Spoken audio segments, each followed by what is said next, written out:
Integration of rational functions by partial fractions. The idea is to rewrite a complicated integrand in terms of simpler rational terms, where we can easily find the antiderivative of each of the terms separately. For example, assuming that this is an integrand, we want to write the form of the partial fraction decomposition of the function. This means we decompose this into simpler rational terms. Before we do anything, make sure that the rational expression is proper. It is proper if the degree in the numerator is less than the degree in the denominator. In this case, this rational expression is improper.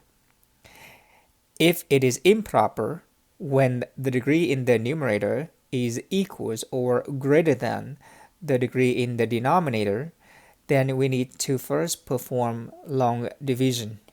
Set up the long division as you would with numbers, where we take the numerator x to the 6 plus 1 divided by the denominator x to the 6 plus x cubed. This can be done by taking the leading term divided by the leading term. X to the 6 divided by x to the 6 is 1. We then need to multiply the divisor x to the 6 plus x cubed by the quotient we just obtained. X to the 6 plus x cubed times 1 is x to the 6 plus x cubed. Then we subtract this. X to the 6 minus x to the 6 is 0. There is no x cubed term, so we can assume that it is 0 x cubed. 0 x cubed minus x cubed is negative 1 x cubed. And then we bring down the 1. The remainder has a degree 3, but the divisor has degree 6, so we stop. We stop when the degree of the remainder is less than the degree of the divisor.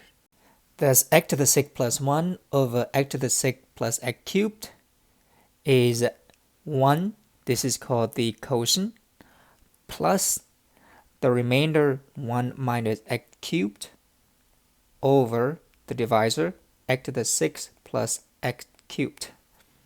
Notice that we have two terms now.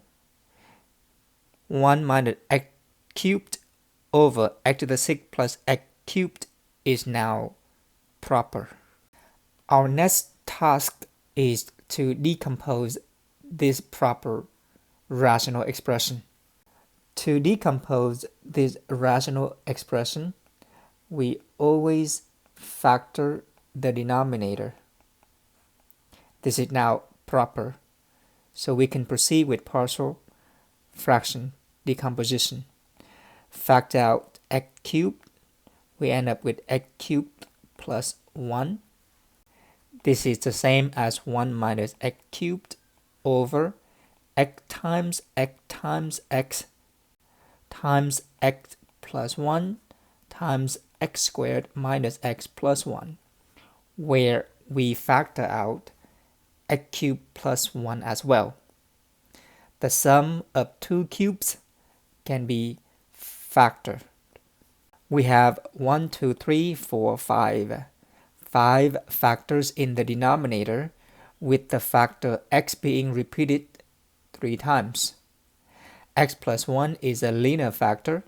Each of these x is a linear factor, and the x squared minus x plus 1 is the irreducible quadratic factor. There are 5 factors in the denominator. We will need 5 terms.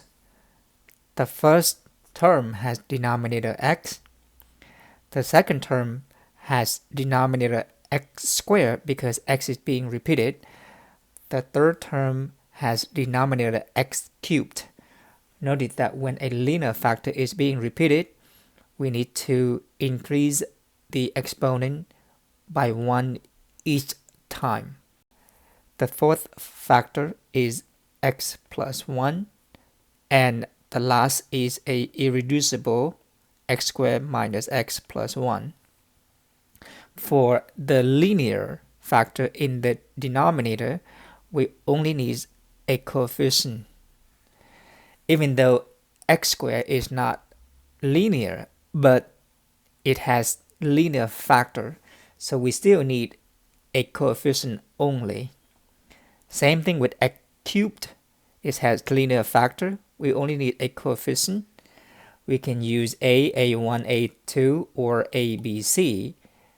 We don't want to use the same letter A's again if we use it already.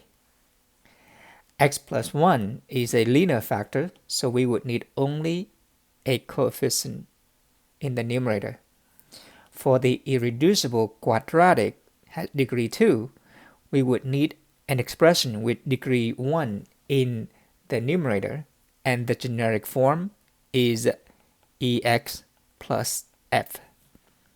Thus, x to the 6 plus 1 over x to the 6 plus x cubed is 1 plus a over x plus b over x squared plus c over x cubed plus d over x plus 1 plus ex plus f over x squared minus x plus 1.